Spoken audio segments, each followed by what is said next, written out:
नमस्कार। आप देख रहे हैं हिंदुत्व के विविध आयाम। ये वो चैनल है जहाँ पे आपको हमेशा चर्चा में ऐसे मुद्दे मिलते हैं जो अन्यत्र चर्चा में नहीं लाए जा सकते, जो कि बहुत ही क्रिटिकल महत्वपूर्ण होते हैं, और आपको एक अलग नज़रिया मिलता है जिस विषय की चर्चा चल रही है उस विषय के बारे में। यहाँ भी आप अंत तक बने रहे, आप विचार करने के लिए उद्युक्त हो जाएंगे, ऐसा मेरा मानना है। और हमेशा की तरह एक विनती है कि आप चैनल को सब्सक्राइब करें। अगर आपको वीडियो पसंद आए तो आप शेयर भी करें और लाइक भी करें। मुद्दा वही है जो तमाशा जंतर मंतर पे चल रहा है, जिसको पनपने दिया जा रहा है, उसकी बात मैं कर रहा हूँ।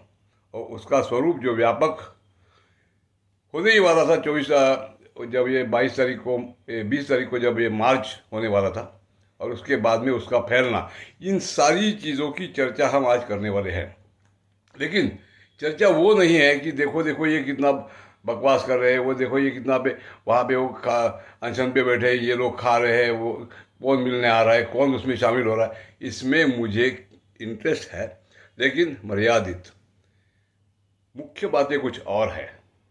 और जैसे मैंने कुछ दिनों पहले जो वीडियो बनाया था, उसमें मैंने कहा था कि ये इस विषय पे मेरा चौथा और आखिरी वीडियो होगा, लेकिन दुर्दैववशात मुझे ये वीडियो बनाना पड़ रहा है। उस वीडियो में मैंने ये कहा था कि चिंता इस बात की नहीं है कि अभिजीत दीपके और ये सोनम वांगचुक मिलके क्या कर रहे हैं, उनके सपोर्टर्स क्या कर रहे हैं। चिंता इस बात की है कि ये जो दिल्ली में सरकार बैठी है ना, ये हमेशा एक्टिविज्म के सामने घुटने टेक रही है।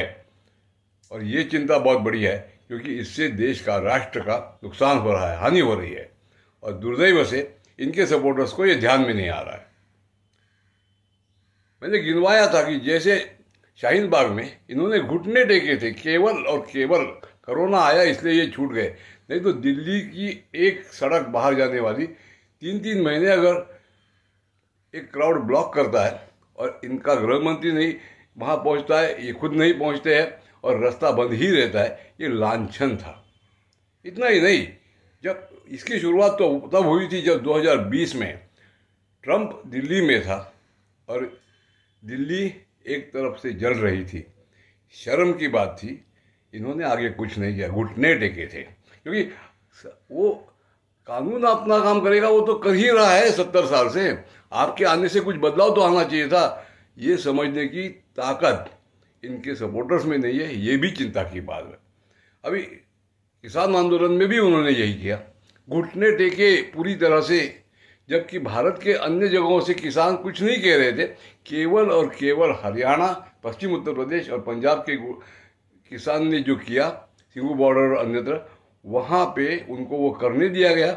उन्होंने 26 जनवरी को झंडा उखाड़ दिया, भारत का तिरंगा, और उसके ऊपर अपना वो सिखों का ध्वज लगाया। इतना बड़ा अपमान 70 साल में कभी नहीं हुआ था। फिर भी ये चुपचाप रहे और आखिर में हाथ जोड़ के उन्होंने कानून वापस लिया है। तो ये घुटने टेकने में माहिर है ऐसे एक्टिविज्म के सामने।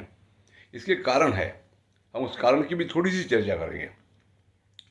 और डर यही था कि ये इस छोटे से अभिजीत दीपके को पूरा केजरीवाल बना के छोड़ेंगे। ये क्यों होता है और ये न हो, इसके लिए इन्होंने क्या करना है, इसकी हम आज चर्चा करने वाले हैं।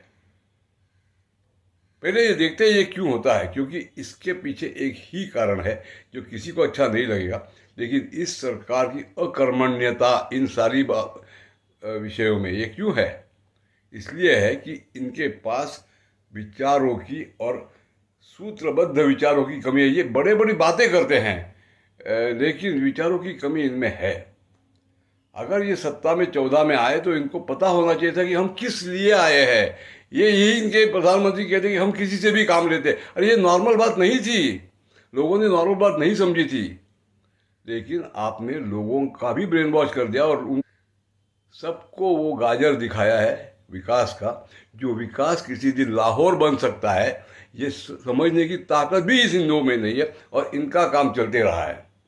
ये सारा के सारा दुर्दैव है। लेकिन क्यों? क्योंकि इनके पास विचार नहीं था, न हिंदुत्व का विचार था, न अगर सत्ता में आए तो क्या करना है इसके बारे में कोई क्लियर विजन था। आज हम उसी को भुगत रहे हैं और ज़रूरी ये है कि इन्होंने अपने रवैये में चेंज करना ही पड़ेगा। अब देखिए, ये जब ऐसा कोई आंदोलन होता है, हम अभी इसी आंदोलन की चर्चा करेंगे। मैंने भी उसमें कहा था कि क्या कर सकते हैं और आज भी वो करने की ज़रूरत है। वो जो वीडियो मैंने बनाया था ना, इसके पहले वाला, वो था जब अभिजीत दीप के दिल्ली में पहली बार यूएसए से आके उतर के फिर वो सारा तमाशा इधर उधर घूमने का करके 5 6 7 शहरों में फिर आके स्थानापन्न हो गया था जंतर मंतर पे। और जंतर मंतर से 10 दिन हो गए थे, तभी मैंने कहा था कि ये आगे जाके खतरनाक होगा। कोई भी विषय हो, उसको खेला और उसको उत्सव की दृष्टि से नहीं देखना है। ये इनके समझ में ही नहीं आता है इन लोगों के।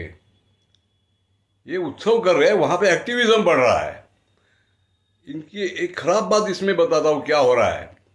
आज अगर ये खुद के सपोर्टर्स के घरों में जाके पूछेंगे ना, तो पता चलेगा कि इनके सपोर्टर्स के घरों में जो लोग अंधभक्ति से इनके ऊपर सब विश्वास कर रहे थे, उतनी ही अंधेपन से इनके ऊपर भी विश्वास करते हैं। लेकिन नहीं नहीं नहीं, भ्रष्टाचार तो नहीं होना चाहिए।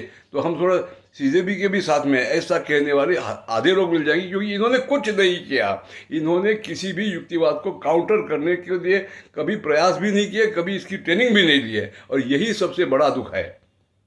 आज की तारीख में अगर कुछ करना था, ये एक तो ये अभी 20 तारीख के बाद में, जैसे कि अभी सो के उठे ऐसे बता रहे कि किसी को बख्शा नहीं जाएगा और हम सबको, अरे ये तो आपने पहले बोलना था। उसके बाद में जो करना था वो कब करोगे? क्योंकि ये मामला केवल भ्रष्टाचार का नहीं है, ये सब लोग जानते हैं। हाँ, इनके चेले चपाटे इधर उधर बातें कर रहे हैं, लेकिन ये नहीं पूछ रहे कि सर हम बातें कर रहे हैं, आप क्या कर रहे हैं, सरकार क्या कर रही है। हम आज बात करेंगे कि क्या कर सकते हैं, क्योंकि आज पानी सर के ऊपर जा रहा है और ये बहुत डेंजरस बात है। खतरा तो यही है कि जैसे वाजपेयी जी ने हाथ जोड़ के संसद छोड़ी थी ना, ऐसा करके झोला लेके निकल जाऊंगा वाली बात अगर हो जाती है, तो देश में जो पिछले 2012 साल से जो नुकसान हुआ है, हिंदुत्व का नुकसान, हिंदू राष्ट्र का नुकसान, वो उसकी पूर्ति तो होगी ही नहीं। और फिर जिनके हाथों में सत्ता जाएगी ना, वो और बदतर अवस्था करेंगे। इनको जाने नहीं देना है। पहली बात, मोदी जी को जाने नहीं देना है। इनकी सरकार रहे और ठीक से काम करे, इसके लिए इनके चेले चपाटों ने काम करना है, ना कि बस खुशी में मस्त रहो। इससे नुकसान होता है, ये इन्होंने समझने की जरूरत है। क्या कर सकते हैं? हमने पहले सरकार की तरफ से ये तो मान ले, इनका लिमिटेशन ये है कि इनको भ्रष्टाचार, इन्होंने आज तक जितने भी आंदोलन में हिस्सा लिया है, एक वो राम मंदिर का, जो कि जब इनको तब गले के ऊपर पानी आ गया, दो सीटें कमा के, तब इन्होंने ये काम किया था। फिर राजकीय अदूरदर्शिता से बाबरी गिराई गई और ये फिर से डाउन हो गए। तो ये बात अलग है। लेकिन इन्होंने जो भी आंदोलन किया है ना, वो भ्रष्टाचार के खिलाफ किया है। मेरा कहना पहले से यही था कि आप में और कांग्रेस में फर्क कुछ नहीं है। आपको तत्वतः कांग्रेस का सारा चीज़ मान्य है, लेकिन आप उनके भ्रष्टाचार के ऊपर जब आरोप करें, आपने कभी ये आरोप नहीं किया, तब भी नहीं किया कि आंदोलन नहीं किया। जब आंदोलन हुआ था साधुओं का, तो ऐन वक्त पे आपने पैर खींच लिए थे इस परिवार ने। ऐसे मतलब जो करपात्री जी का आंदोलन था और उसमें कई साधु मारे गए थे। हमने भ्रष्टाचार देखिए, गुजरात में नवनिर्माण भ्रष्टाचार, वो जो इसका आंदोलन हुआ था जेपी का, तो जेपी के आंदोलन में ये घुस गए थे। भ्रष्टाचार के खिलाफ हम कुछ कर रहे हैं। तो आज जब तुम्हारे ऊपर भ्रष्टाचार के आरोप लग रहे हैं, तो ये अपने पैर पीछे खींच रहे हैं। चलो, भ्रष्टाचार अपनी सिस्टम में ये हो रहा है, ये पहले भी हो रहा था। हम कटिबद्ध है कि ये ना हो, इसके लिए हम यही प्रयास करेंगे। ये पहले दिन कह देना था। और आपके पास तो मीडिया है, मीडिया का दुरुपयोग आप करते हैं, ऐसा सब लोग तो करके दिखाओ ना, ज़्यादा से ज़्यादा आपकी छवि आए, आपके लोग आए। ये भी नहीं किया, क्योंकि ये दिग्मूढ़ हो जाते हैं जब एक्टिविज्म सामने आता है। इनको इतना ही पता है कि उत्सव करो और जुमले छोड़ो। इनको ये पता है, और इनके लोगों को बड़ी खुशी होती है जब ये कह रहे थे मोदी जी कि ये तो आंदोलन जीवी है, एक शब्द एक जुमला छोड़ दिया, बस खुश हो गए। आंदोलनजीवी तब से आज तक कार्यरत थे और इनके कोई भी लोग कोई भी कहीं भी कार्यरत नहीं थे। बुराई इसी में है। आपको आगे की एक्शन करनी चाहिए। क्या इतनी भी बात हमारे संघ परिवार में से किसी को समझ में नहीं आ रही है कि ये जो क्लासेस का जमघट खड़ा है, जहाँ पे इतनी बड़ी बड़ी फीस ली जाती है, और जब कोई पेपर लीक होता है तो इनकी फीस के कारण लोग आत्महत्या करते हैं। क्यों? तो इसमें क्या गड़बड़ी है, इसको कभी तो उजागर करो। आप राजनीति में फेल हो रहे हैं क्योंकि आपको सच्ची राजनीति करनी नहीं है। इसको उजागर करो कि ये सबके संबंध कहाँ पे है। इतना ही नहीं, अगर आपके पास प्रशासन है, आपके पास आपका होम डिपार्टमेंट है और आपका विदेश मंत्रालय है, तो दीप के यहाँ पहुँचने के पहले आपके पास के उसका डोसियर जब तैयार होता था तो आप उसके ऊपर चार्ज लगा देते कि ये पहले वहाँ क्यों था, अभी यहाँ क्यों आया है, और ये इतना सब कर रहा है, मैं देश की बदनामी। डरते हैं, ये डरते हैं। लोग क्या कहेंगे, ये जब से ये संगठन में थे तब से अभी तक ये डर ही रहे हैं, और ये बहुत बुरा है। इन्होंने या तभी कड़ी एक्शन करनी थी। ये मामला मतलब न रहेगा बात न बजेगी बात। अभी दीपिका के ऊपर चार्ज लगा के उसको देखा जाएगा ना। आप अभी कल मैंने देखा है कि वो एनएसए लागू किया है, फिर वो पुलिस बोलते थे एनएसए तो हर 3 महीने के बाद लागू करते। अरे बाबा, 3 महीने के बाद लागू करते हो तो पहले लागू नहीं था, और अभी किया है तो कौन सा फर्क आने वाला है? और अगर फर्क नहीं आने वाला है तो लोगों को इतना मूर्ख बनने के लिए खबरें क्यों छोड़ रहे हो?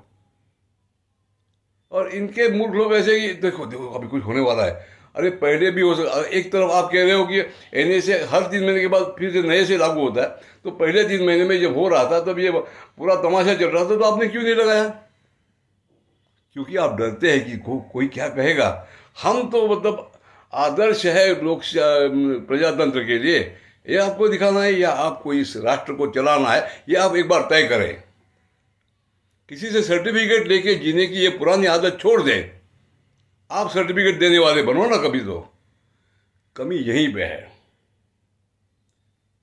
अगर आप इंक्वायरीज लगाते कि कैसे हो गया ये, अब तक रिपोर्ट लेके कंप्लीट होनी चाहिए थी। कोई अगर ज़्यादा टाइम लेता है तो उसको भी पनिश करो, लेकिन ये बहुत महत्वपूर्ण मुद्दा है। 15 दिन में रिपोर्ट, तो ये 20 तारीख से 10 दिन पहले आपकी रिपोर्ट आ जाती, और उसमें अगर दोषियों को जब आप पकड़ते हैं तो अभी ये प्रधान के ऊपर जो आँच आ रही है वो वहीं जाती। और जोर से 10 बार कहो ना कि ये राजकीय है। ये सोशल मीडिया पे इनके चेले चपाटे नहीं बोलने की बात नहीं है, उधर से बोलो जो इंदिरा गांधी करती थी, जो राजीव गांधी भी करता था। और आप अक्षम है क्योंकि आपको इन्हीं से सर्टिफिकेट लेने की गंदी आदत लगी है। इनके लोग जो है ना, मतलब संघ परिवार के, इनका काम क्या था इतने दिनों में? खाली सभी जगह मैंने जब हमारे यहाँ पे देखा कि अरे जिन लोगों को मैं जानता हूँ कि ये कॉकरोचों के खिलाफ है, लेकिन वो भी चपेट में आ गए हैं, और वो स्टेशन पे, रेलवे स्टेशन पे सिग्नेचर कैंपेन कर रहे हैं कि देखो प्रधान को निकाल दो। अरे प्रधान ने अगर घोटाला किया है तो वो साबित करो। प्रधान के कार्यकाल में घोटाला हुआ है इसलिए उसको निकालो। तो ये कहो, मोदी जी के शासन ने कहना चाहिए था कि हमें ये बात पसंद नहीं है। अरे कभी तो दृढ़ता से कुछ कहो। अभी ये कह रहे कि सबके ऊपर एक्शन किया जाएगा, ये क्या चक्कर है? यहाँ तक सीमित ना रहो, ये तुम्हारे ऊपर अपने पाँव पे कुल्हाड़ी मार रहे हो। एक्शन लिया जाएगा ये पहले ही कहना था, चलो आज कह दिया। उसके आगे आप अपने लोगों को, जब ये आपके पास बहुत मैन पावर है, क्यों आप उनको मोबिलाइज नहीं करते हैं? जहाँ जहाँ सीजेपी का आंदोलन हो, क्योंकि आपकी संख्या बहुत बड़ी है, उनको कहना है करना कुछ नहीं, और अगर कोई कुछ करे इनको तो पुलिस ने दंडित करना है। ये भी आप नहीं कर सकते। आपके द्वारा 40 राज्यों में भी नहीं कर सकते। ये मुंबई में कैसे होता है? ये सब बंद करो ना इसको। आप इसको बढ़ावा दे रहे हैं तो आप खेला नहीं खेल रहे, देश के साथ खेला हो रहा है। इसको नहीं समझ रहे हैं। इस राष्ट्र के साथ खेला हो रहा है। आप इन शक्तियों को एकत्रित आने का चांस दे रहे। मैं ये नहीं कह रहा हूँ कि ये बहुत बड़ी शक्ति बनी है, लेकिन ये बनने की संभावना, एक छोटा सा आदमी दीप के आज अगर इतना कुछ कर देता है तो ये लांछन है हमारे ऊपर। ये इनको समझ में नहीं आ रहा है। ये सारी चीज़ें आप उधर से बोलनी चाहिए थी, मेन स्ट्रीम मीडिया। आपने अरे डीडी पे तो बोलो कम से कम, आओ रोज, क्योंकि अभी क्रिटिकल घड़ी है, कुछ तो करो। ये दिंगमुड़ होते हैं, इन्होंने ये नहीं करना चाहिए। इनके जो स्वयंसेवक है उन्होंने हर जगह पे जाके सीजेपी को इसी तरह से आंदोलन के जरिए काउंटर, और हम भी अभी जंतर मंतर क्या किसी के बाप की जागीर है? जाओ ना दूसरे लोग, तुम जाके खड़े हो जाओ, हमको भी यहाँ कुछ करना है।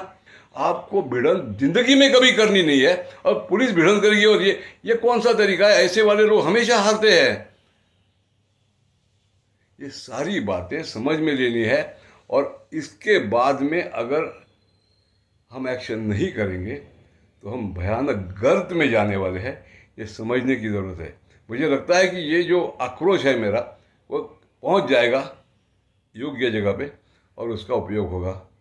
धन्यवाद।